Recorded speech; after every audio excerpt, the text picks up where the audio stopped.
On the evening of March 27, 1937, a 20-year-old woman named Veronica Ronnie Gideon walked alone down a dark street in New York City. She hugged herself against the early spring chill as she made her way to the home of a man she barely knew. Ronnie's boyfriend had left for the Easter weekend to visit his family, so he had asked his best friend to keep an eye on Ronnie while he was away. That friend had invited Ronnie to his place for dinner and then an evening of drinking and dancing. And that's where Ronnie was headed right now. She was feeling a bit nervous, but also excited, and she was wearing one of her favorite outfits, a pretty blue tea dress. Ronnie thought it was pretty funny that her boyfriend was so worried she might cheat on him that he had basically set her up on a date tonight himself. Sure, a second man was going to join Ronnie and her boyfriend's best friend, but that just meant Ronnie would be out on the town with two men that were not her boyfriend. And they planned to stay out at the bars until they closed at 3 a.m. But even if she didn't admit this, Ronnie did understand why she made her boyfriend nervous. She was totally gorgeous, with a bubbly personality and a quick sense of humor. She also had a modeling career that was really starting to get her noticed, too. In fact, recently, she'd started to think she could actually become a famous model. Only a few days earlier, the latest issue of Inside Detective magazine had hit newsstands all over the city, and there on the cover was Ronnie herself. In the photo, she looked terrified, with one arm shielding her face and the other covering her bare chest. The picture was supposed to illustrate an alarming story called Party Girl, about unmarried young women who like to drink and have premarital sex until they all get sent to jail for immorality.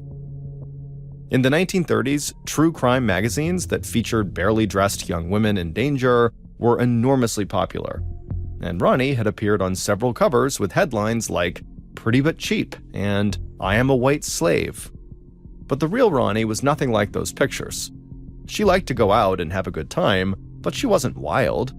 She had only been in love one time, when she was 16 years old and she eloped with a family friend named Bobby Flower, but that marriage ended disastrously after only a few weeks.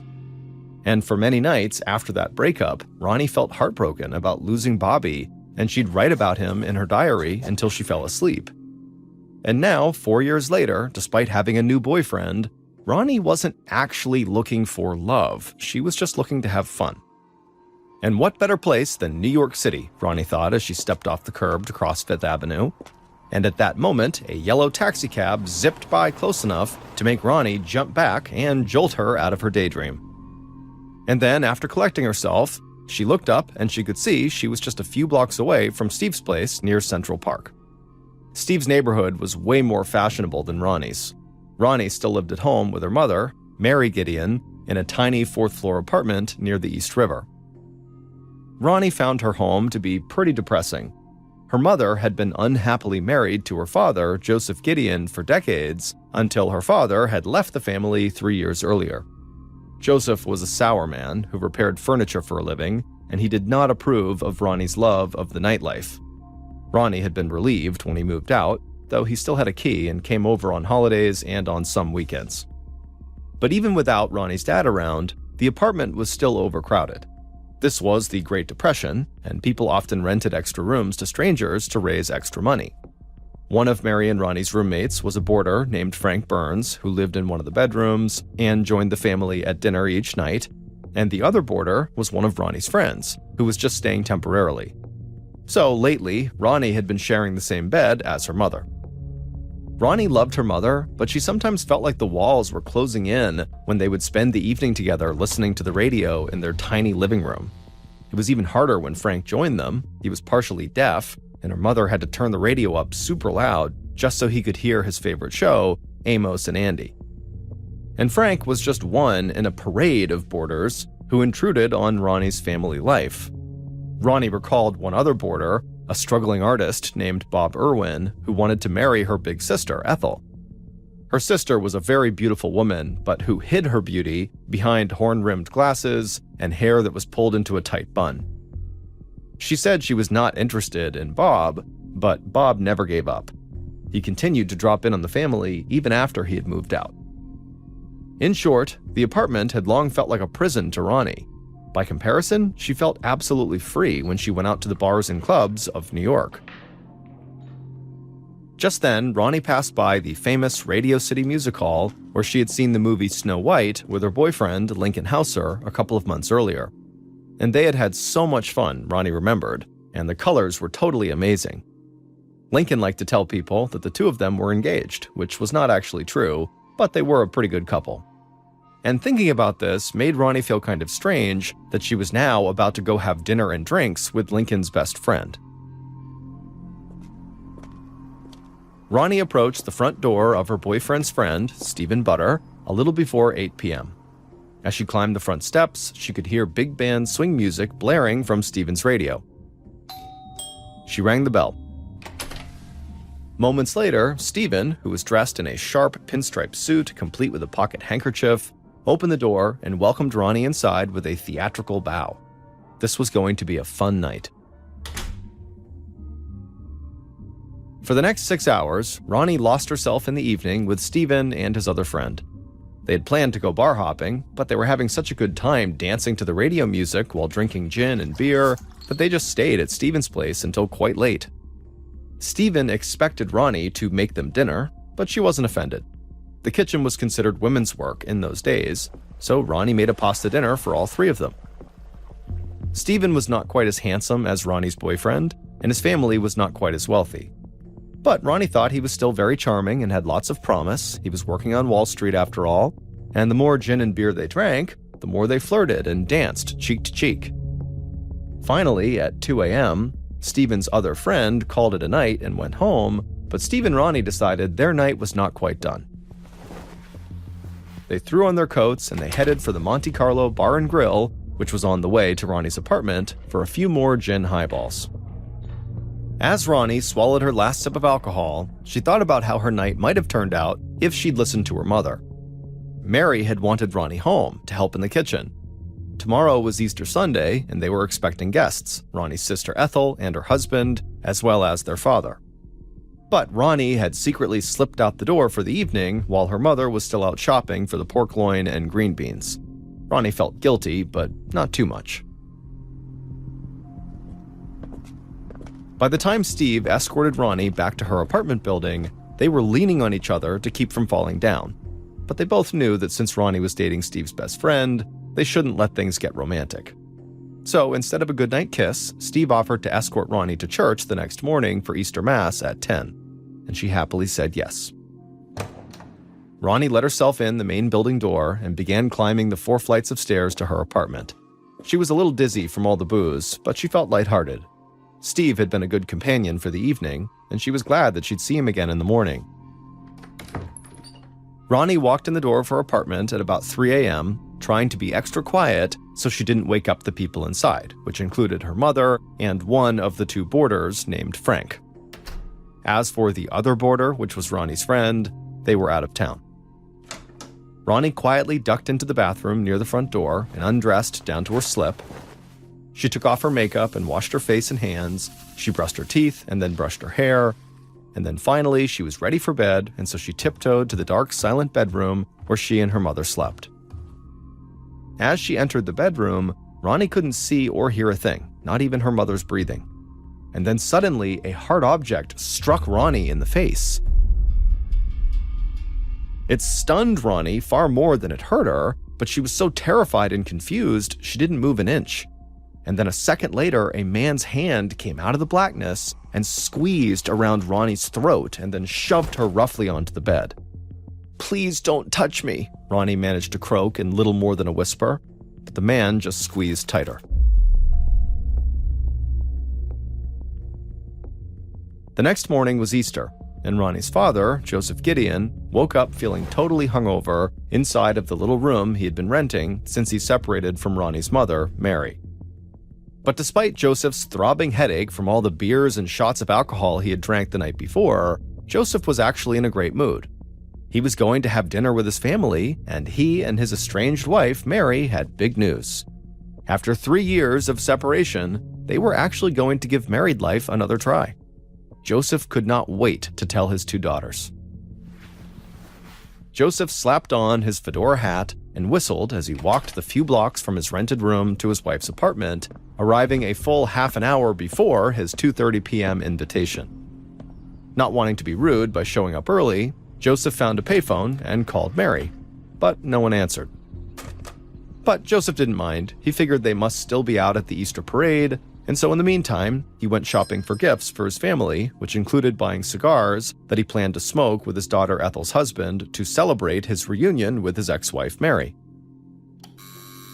But when Joseph returned back to Mary's apartment building and rang the front entrance door to the lobby at about 2:40 p.m., there was still no answer inside, and Joseph suddenly wondered if he had gotten the time wrong. Joseph was still standing right outside the main door of this building when his daughter Ethel and her husband came up behind him. Ethel told Joseph that he was right, the dinner was scheduled for 2:30 p.m., but she thought, maybe Mom might have the radio up too loud, and so she can't hear the buzzing of the bell when you ring it. And so Joseph nodded and tried the bell a couple more times, but still nobody opened up the front door. Eventually, another tenant inside the building heard all this buzzing and just let all three of them in the main door to the building.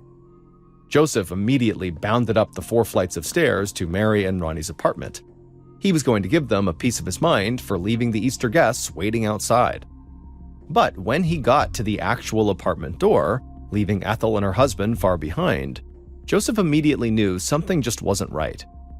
The front door was not fully shut, it had not latched, and so when Joseph pushed on it just lightly, it flung open. And when he stepped into the living room, he saw Ronnie's little Pekingese dog named Tucci.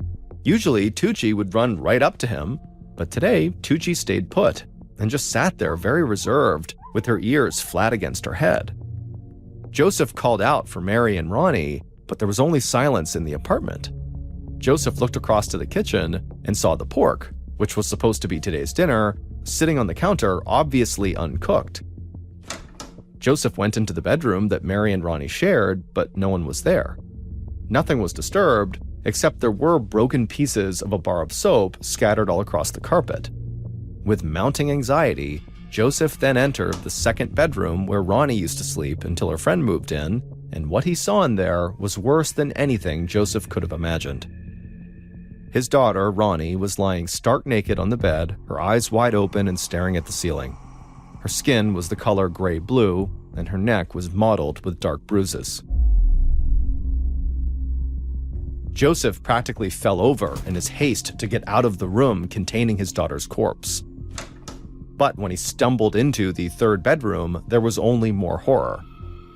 Frank, the boarder, was lying under the covers, the blanket right up to his neck, but his head was mutilated and covered in blood. Joseph could not take it anymore, and he just ran out of the apartment and began charging down the stairs while screaming, "They're all dead!" He breathlessly told Ethel and her husband about the terrible things he had just seen, and they both instantly went pale. But then Ethel asked, "Well, what about Mother?" Joseph said he had not seen her, and he just hoped she had escaped and ran to the police. And then Joseph did exactly that. He ran out of the apartment and then ran a block away to the neighborhood police station, where he reported what he had just found. Minutes later, Joseph returned to the apartment, now with a detective by his side. And almost immediately, the detective made another shocking discovery. He saw a foot sticking out from under the bed that Ronnie was lying on top of. Peering underneath, the detective could see there was another body. It was Mary Gideon, and she was fully dressed and had terrible bruising around her neck. Whoever had killed her had apparently tried to hide her body by wedging it beneath the bed. All 3 victims' bodies were very stiff by the time they were found. They had clearly all been dead for hours.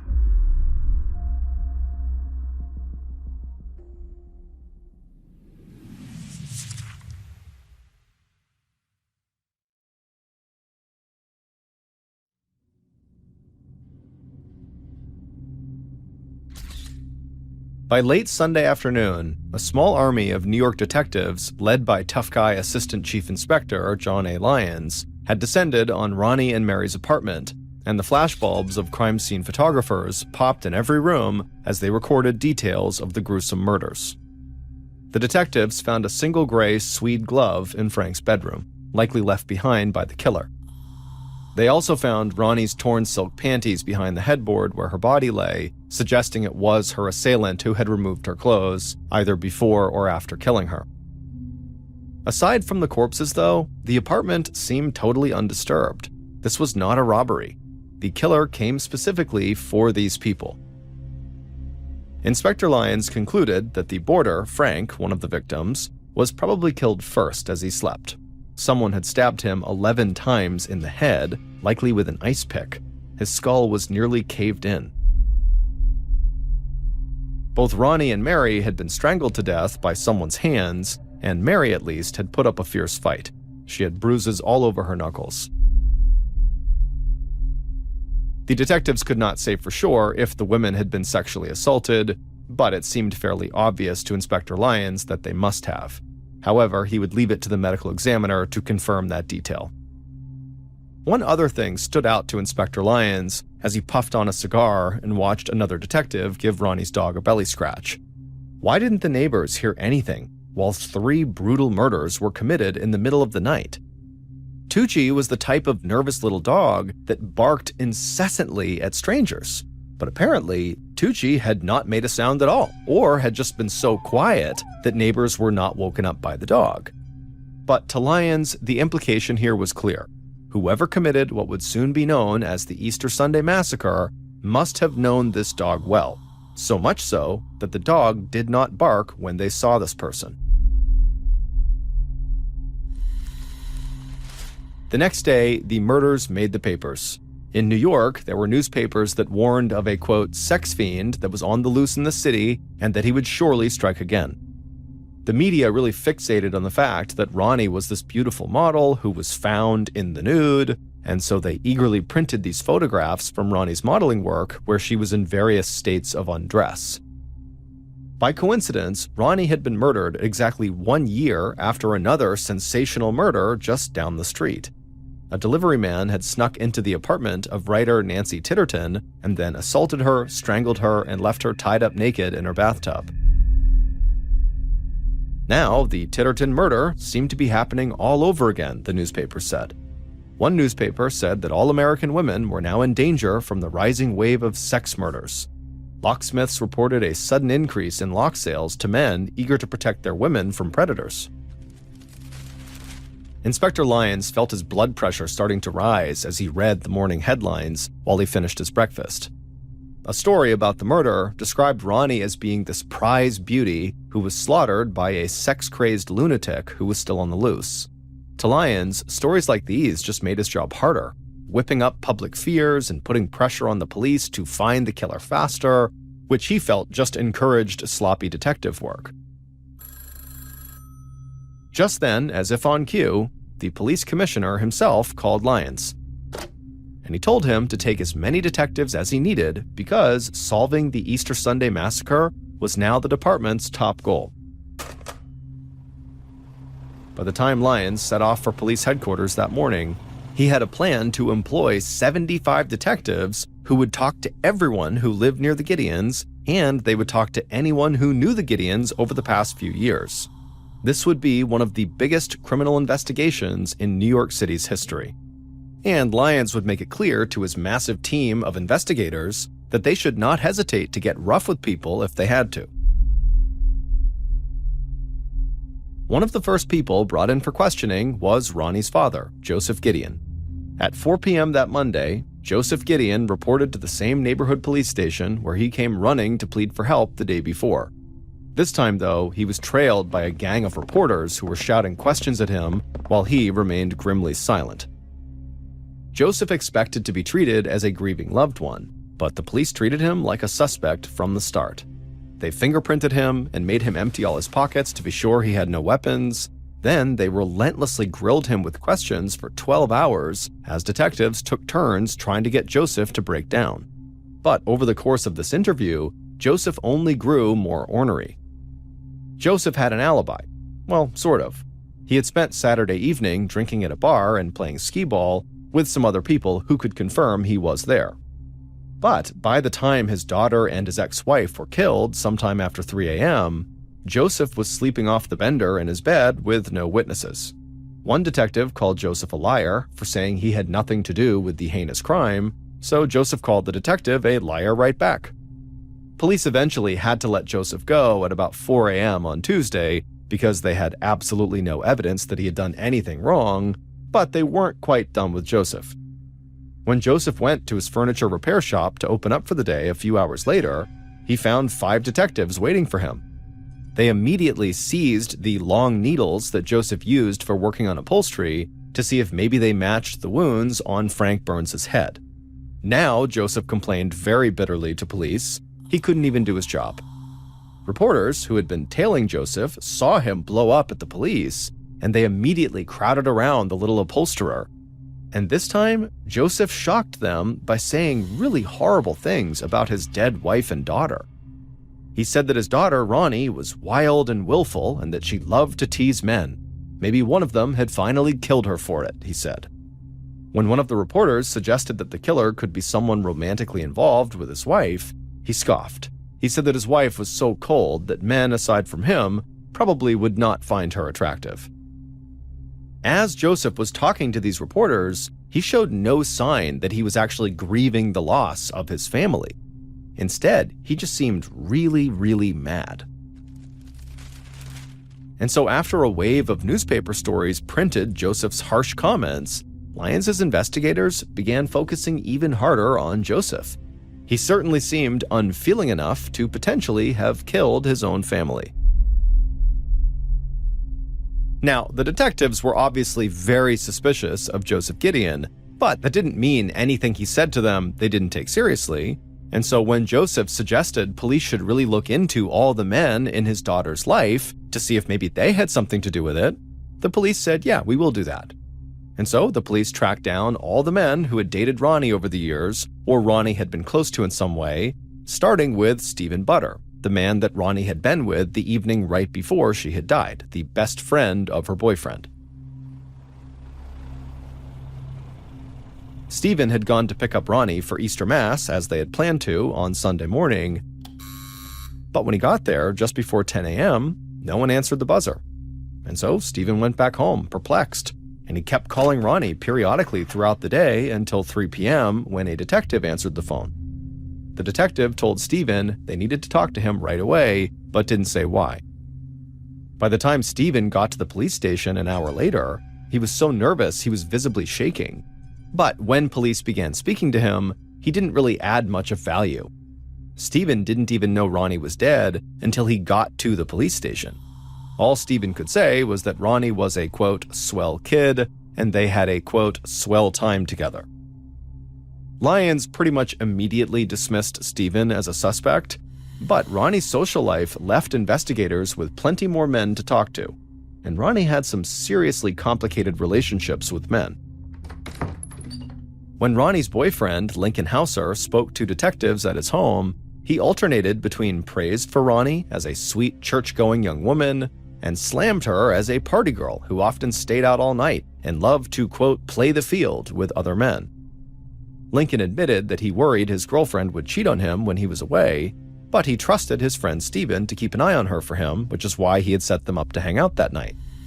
But Lincoln would say, despite the quarrels they had in their relationship, he loved Ronnie and was absolutely devastated by her death. Also, Lincoln had a solid alibi. He was 50 miles away with family when Ronnie was killed.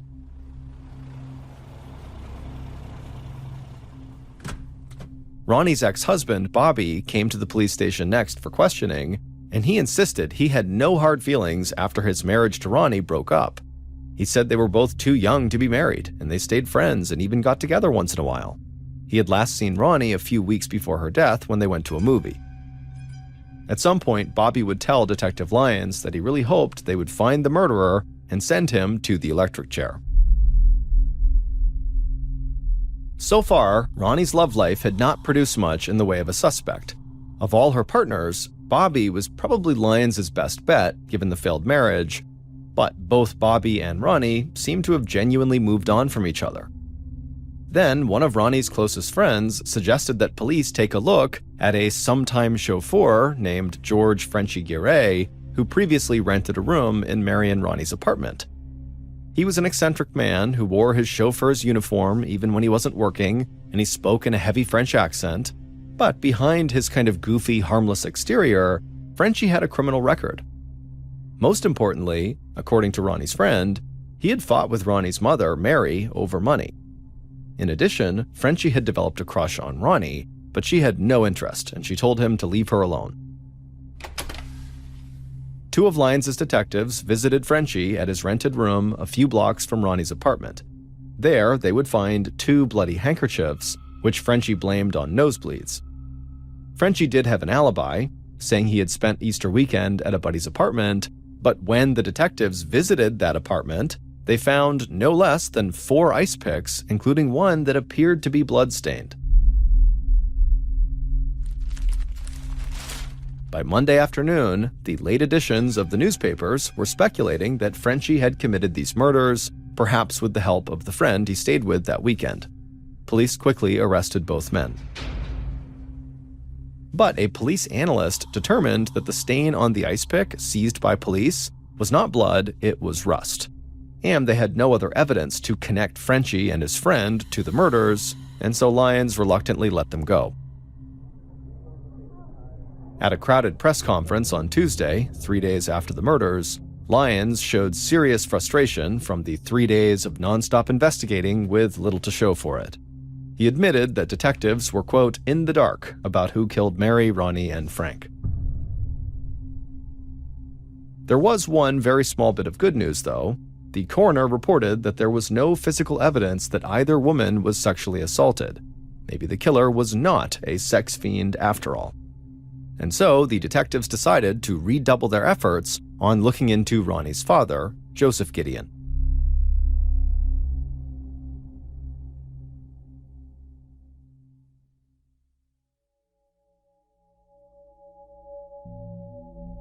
Everywhere Joseph went in those first days after the murders, he was followed by reporters, giving him endless chances to say something to make his position worse. He knew that he was under police scrutiny, but he boasted to reporters that the police could not break him, and he flew into a rage when reporters questioned his whereabouts at the time of the killings. Adding to public suspicions, the walls of Joseph's shop were covered with French postcards featuring naked women, and he admitted to a fondness for erotica. One newspaper said that Joseph suffered from, quote, queer animal desires that prompted him to leave his wife. Maybe, the newspaper speculated, Joseph was driven by some perversion to kill his own family.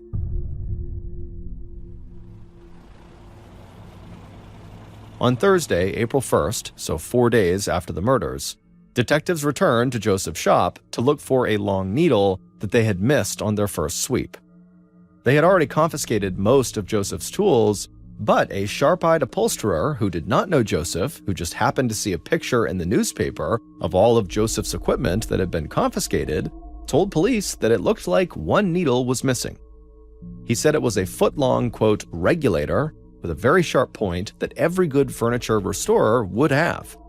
And police knew this tool was plenty big enough to have been the weapon that killed Frank Byrne. Newspapers immediately started running with the story, referring to the missing needle as the Gideon Death Needle, but the detectives would never find it. However, in their search for this other needle, they would find something else very unexpected in Joseph's shop, an unlicensed, loaded .38 caliber revolver hidden in a corner. Since Joseph had previously told police that he did not have a gun, they had now caught him in a lie. When one of the detectives phoned Assistant Chief Inspector Lyons with this news, he was elated. Now, Lyons said, they had Joseph Gideon right where they wanted him. Lyons ordered his men to start trailing Joseph wherever he went, just like the reporters were doing. They were going to allow Joseph to attend the funeral for his wife and his daughter, but that didn't mean he'd be going alone. Lyons told them to give Joseph a police escort so that a law enforcement officer was never more than an arm's length away.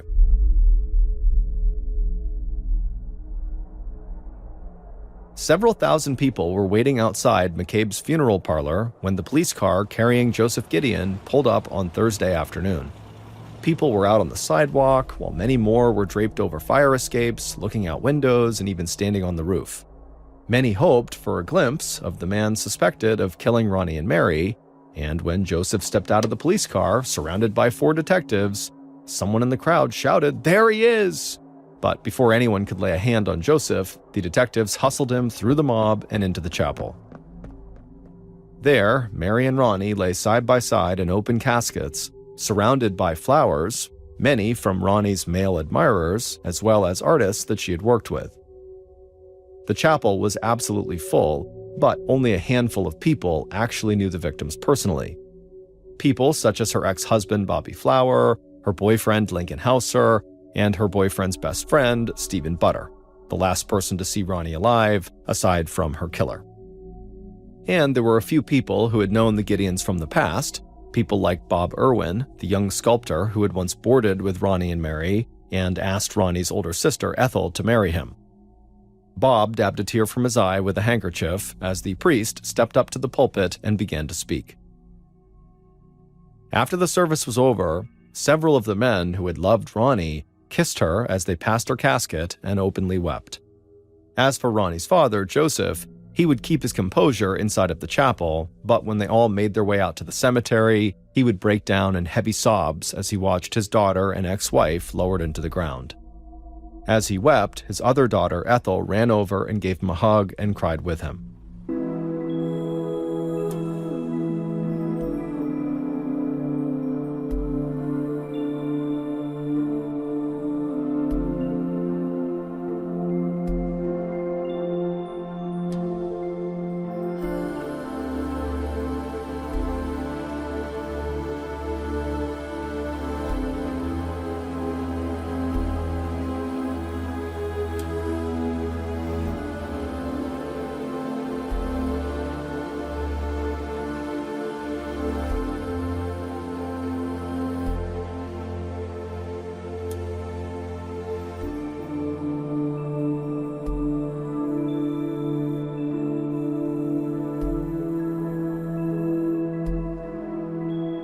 After the burial was over, police did not wait. They immediately grabbed Joseph and took him directly to the police station, where they would question him for another 6 straight hours, shaking and occasionally slapping Joseph the whole time.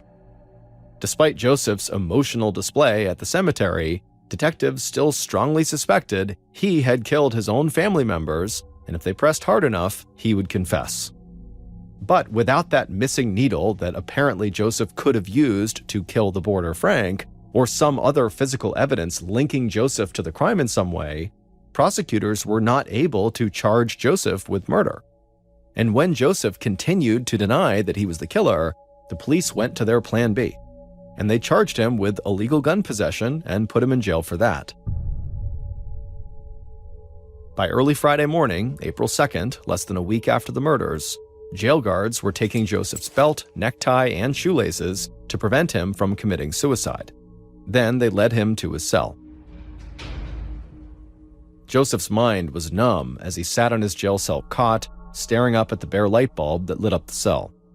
The police had been questioning him relentlessly since he found the bodies of his wife and daughter 4 days earlier, and when detectives weren't grilling him, reporters followed his every move and shouted more questions. He had slept no more than maybe a few hours the whole time. For just a second, Joseph recalled last Sunday morning when he had been so excited to tell his daughters that he was getting back together with their mother. And now that was all gone. Then Joseph Gideon fell into a deep, dreamless sleep.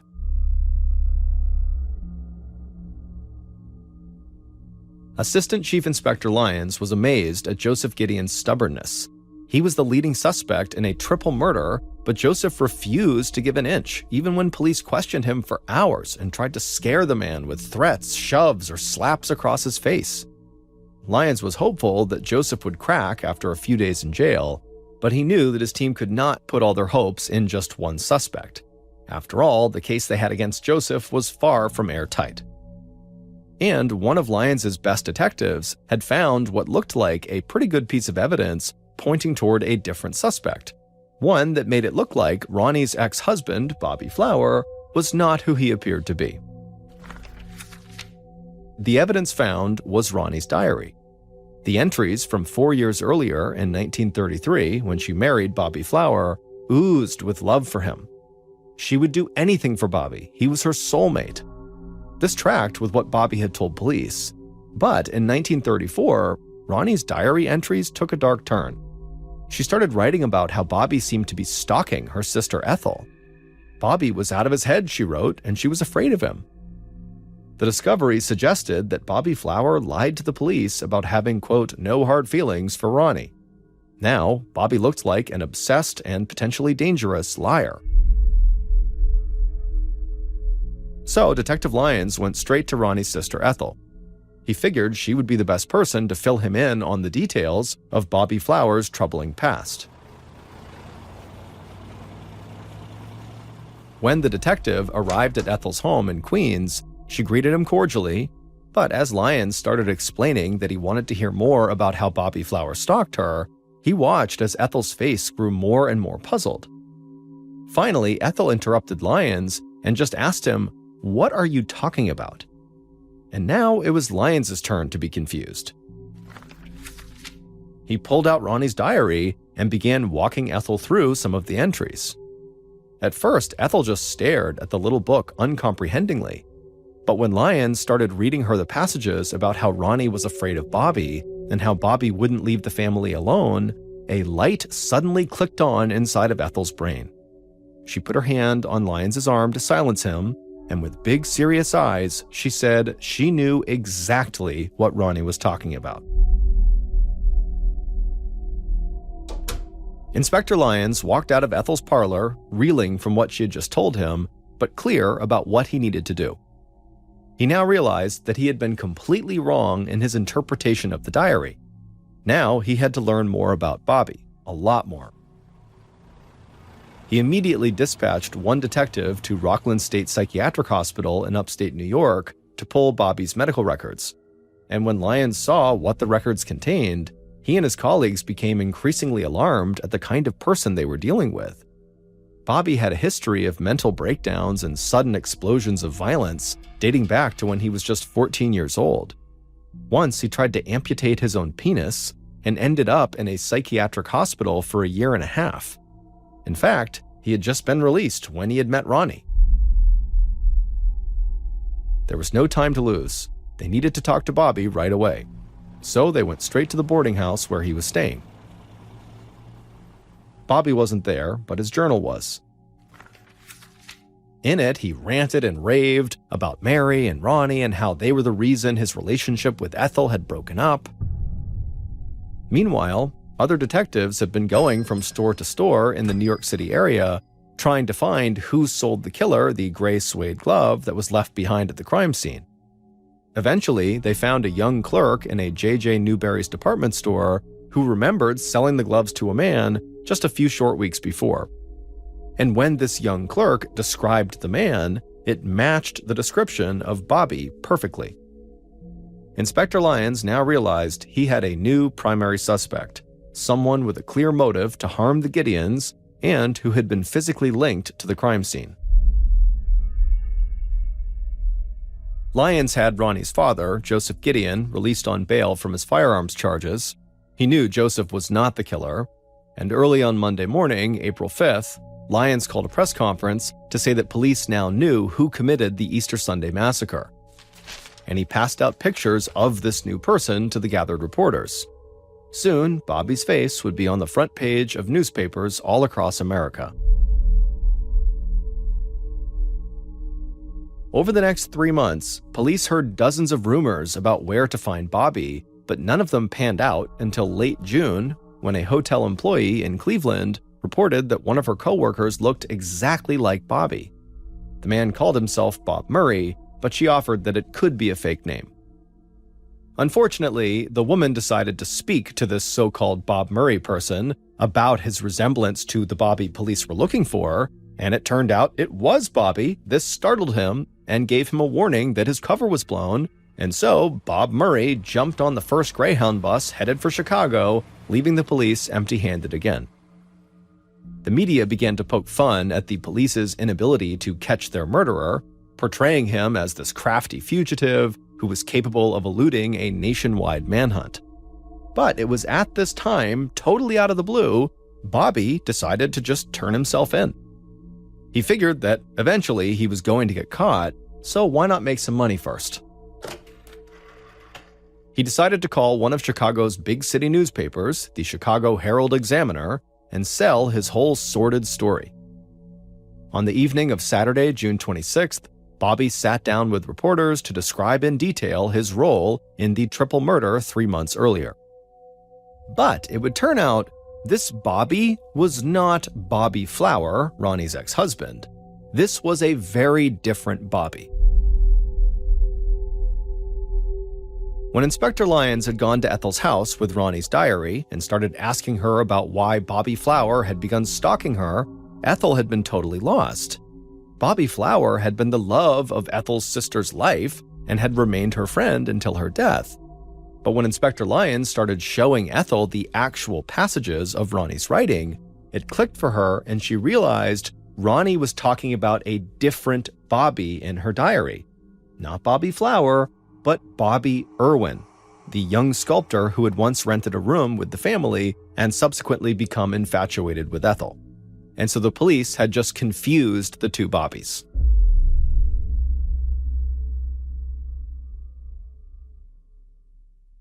Here's the real story of what happened to Ronnie and Mary Gideon and the boarder that was living with them, Frank Burns.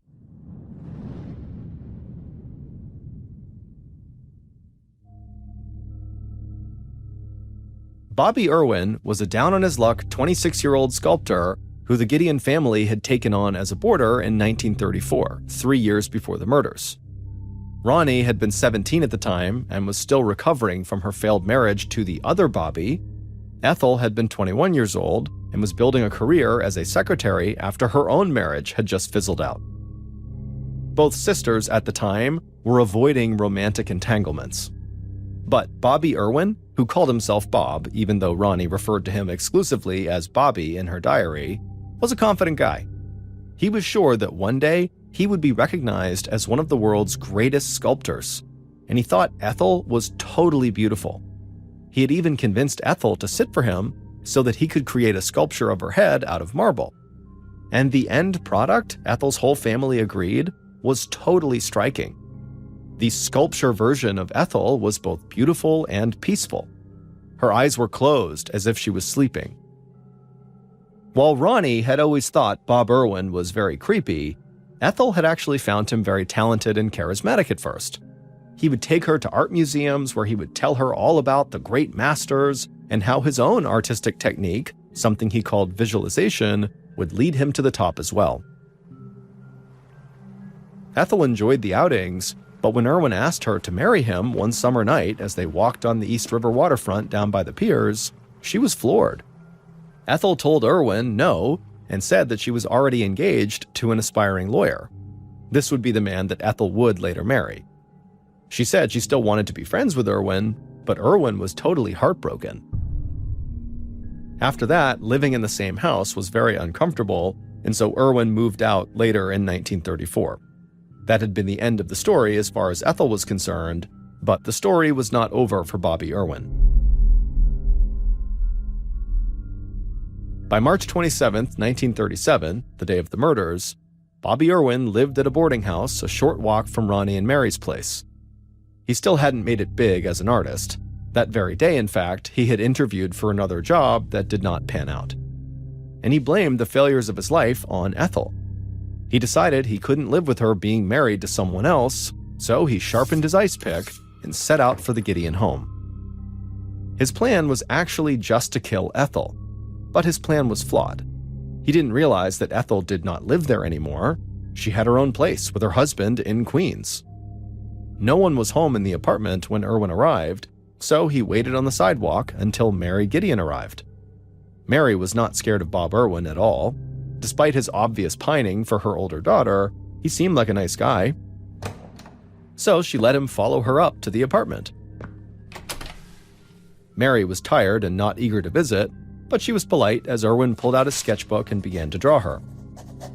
In reality, he was stalling for time in hopes that Ethel would arrive. Then Mary's boarder, Frank Burns, came home and said hello before quickly retiring to his own bedroom. Eventually, Mary got tired of this long visit and just told Irwin that he had to leave. But Irwin said he was not going to leave until he saw Ethel. And so Mary said, okay, well, I'm going to get my boarder to throw you out. And that's when Irwin lunged for Mary's throat, squeezing as tight as he could and holding on even as she scratched his face repeatedly with her fingernails. and he kept choking Mary for 20 minutes until she was completely still.